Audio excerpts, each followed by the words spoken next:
जो कल मेरे को पता चली, बड़ी इंटरेस्टिंग बात है कि जो टीचर्स वहाँ गांव में बैठे हैं वो खनन का काम कर रहे हैं, अपने अपने ट्रक लगा के चला रहे हैं। अब कोई टीचर अगर खनन का काम कर रहा है स्कूलों में तो पढ़ाएगा कहाँ से? उसको तो नोट कमाने में लगा हुआ इसका दिमाग। हम क्या भविष्य दे रहे हैं? कल मैं पूरे समय डांग गया, मेरे को ना तो कोई गाड़ी दिखी किसी की, ना कोई अस्पताल, ना कुछ। तो आप देख लो ना सिचुएशन क्या है। तो बात छोटी सी है और मैं जानता हूं कि सियाग साहब एक बहुत ही संवेदनशील कलेक्टर हैं। इन्होंने कर्नल बैंसला फाउंडेशन के साथ मिलकर के पिछले 1 साल में हम लोगों ने मिलकर के कड़ी मेहनत करी है, जिससे कि अलबितकी और अमरीकी में सोलर पावर्ड 2 पानी के स्रोत लगे। भगवान का अगर की दया 26 जनवरी को हम लोग ये पानी शुरू हो जाएगा, लोगों को पानी मिलना शुरू हो जाएगा। नहीं तो यही महिलाएं जो आपके पीछे बैठी हैं ये रोज 30 किलोमीटर चलती हैं, उसमें से 15 किलोमीटर 25-25 लीटर सर पे पानी लेके घूमती हैं, है कि नहीं है? आप मुझे ये बताइए, एक व्यक्ति एसी कमरों में बैठ करके डिसीजंस लेते रहते हैं, लेकिन इनका क्या होगा? ये तो मर रहे हैं। और क्योंकि आप ये चर्चा कर रहे हैं, मैं ये भी पूछ लेता हूँ कि इतने सारे अहमद आ गए, किसी ने जाकर के इनकी सुध तक क्यों नहीं ली? ना तो कोई आता है।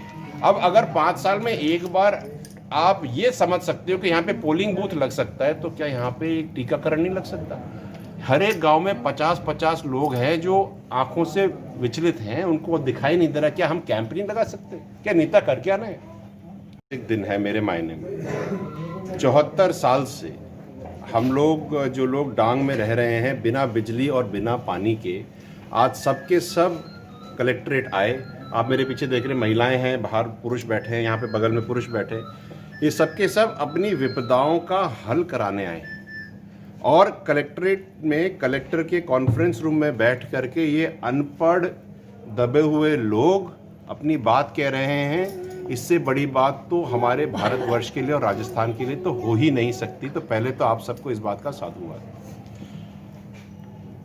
जो डांग क्षेत्र है वहाँ पे 74 साल से ना तो बिजली है ना पानी है।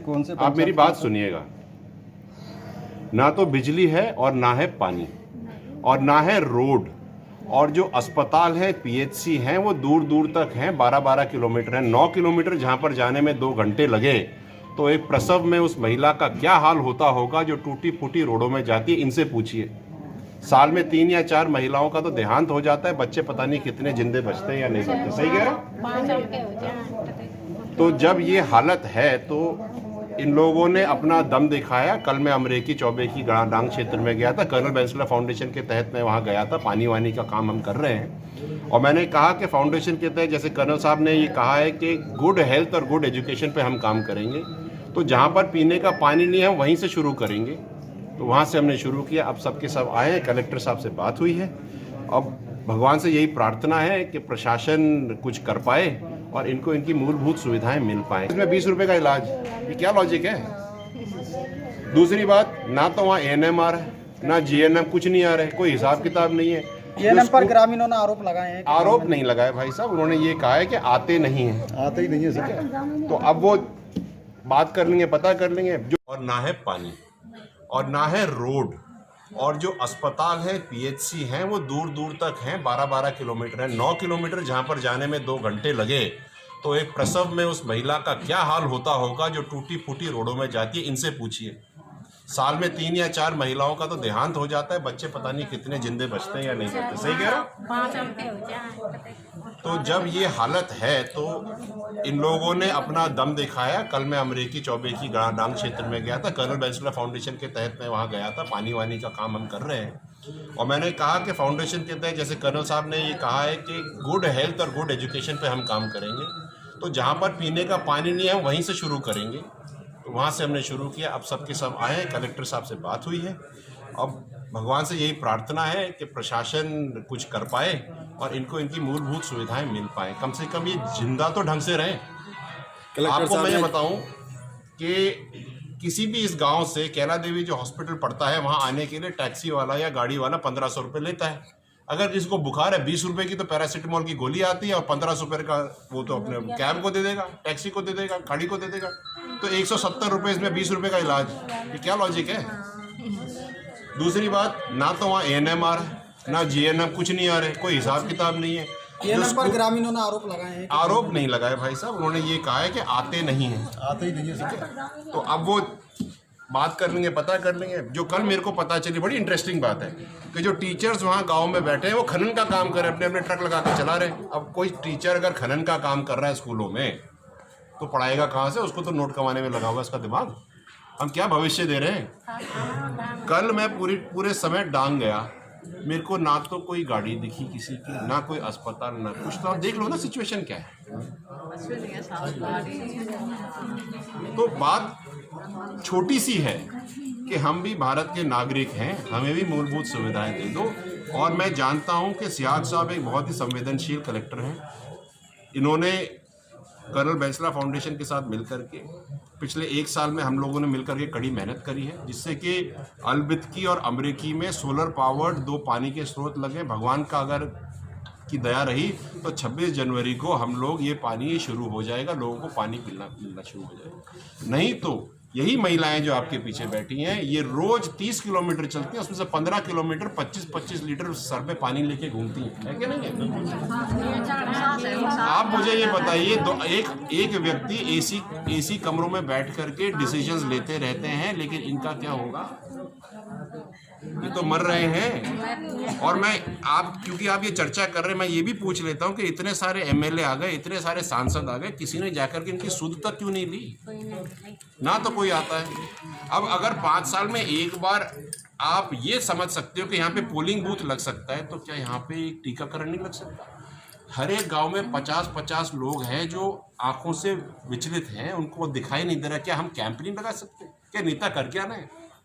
आप लोग नहीं कर सकते हो। मैं आपके माध्यम से कह देता हूं, अगर सांसद और एमएलए और नेतागण नहीं कर सकते तो मैं कर्नल बैंसला फाउंडेशन के तहत ये सब काम करूंगा, कैंप मैं लगवाऊंगा, आके मैं ठीक कराऊंगा। गलत बात है ये। सब हर एक व्यक्ति को अपना जो कार्य है वो पूर्णतः निष्ठा से करना चाहिए। अगर इनकी आवाज़ नहीं है तो इनको दबाना नहीं चाहिए, मेरा तो ये कहना है। अब क्या आश्वासन मिला कलेक्टर साहब से? कलेक्टर साहब 10-12 दिन में पूरी टीम को लेकर के इस क्षेत्र में जाएंगे और जिसकी जो दिक्कतें हैं उसको रिजॉल्व करेंगे, जो हो सकता है वो करेंगे। सबसे पहले हमें लट्टू चाहिए। इतने सालों से बिजली जिसने देखी नहीं, उससे ज़्यादा अंधेरा तो किसका हो सकता है भाई? आपको फ़ोन का 10 मिनट के लिए रिचार्ज नहीं मिलता, आप डिस्चार्ज हो जाता है, आप मन विचलित हो जाता है आदमी का। ये तो रोज़ अंधेरे में रहते हैं। बताओ जी तुम बताओ, एक बताओ। पहले चाहिए साहब लाइट, रोड चाहिए और चाहिए हमको पानी, अस्पताल, स्कूल चाहिए 12वीं को साहब।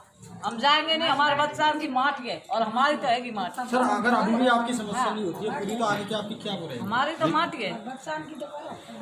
आपके क्या रणनीति रहेंगे आगे?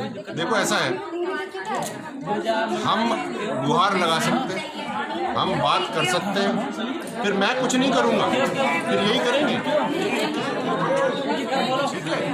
यही लोग करेंगे, मैं तो कुछ नहीं करूँगा इसमें। क्योंकि जिसका दर्द मरणासन व्यक्ति की पीड़ा तो मरणासन व्यक्ति ही जानता है या फिर उसके बगल में बैठा हुआ आदमी जानता है? वो क्या जानेगा जो 50 किलोमीटर दूर बैठा। ऐतिहासिक दिन है मेरे मायने में। 74 साल से हम लोग जो लोग डांग में रह रहे हैं बिना बिजली और बिना पानी के, आज सबके सब कलेक्ट्रेट आए। आप मेरे पीछे देख रहे महिलाएं हैं, बाहर पुरुष बैठे हैं, यहाँ पे बगल में पुरुष बैठे, ये सबके सब अपनी विपदाओं का हल कराने आए। और कलेक्ट्रेट में कलेक्टर के कॉन्फ्रेंस रूम में बैठ करके ये अनपढ़ दबे हुए लोग अपनी बात कह रहे हैं। इससे बड़ी बात तो हमारे भारतवर्ष के लिए और राजस्थान के लिए तो हो ही नहीं सकती। तो पहले तो आप सबको इस बात का साथ हुआ।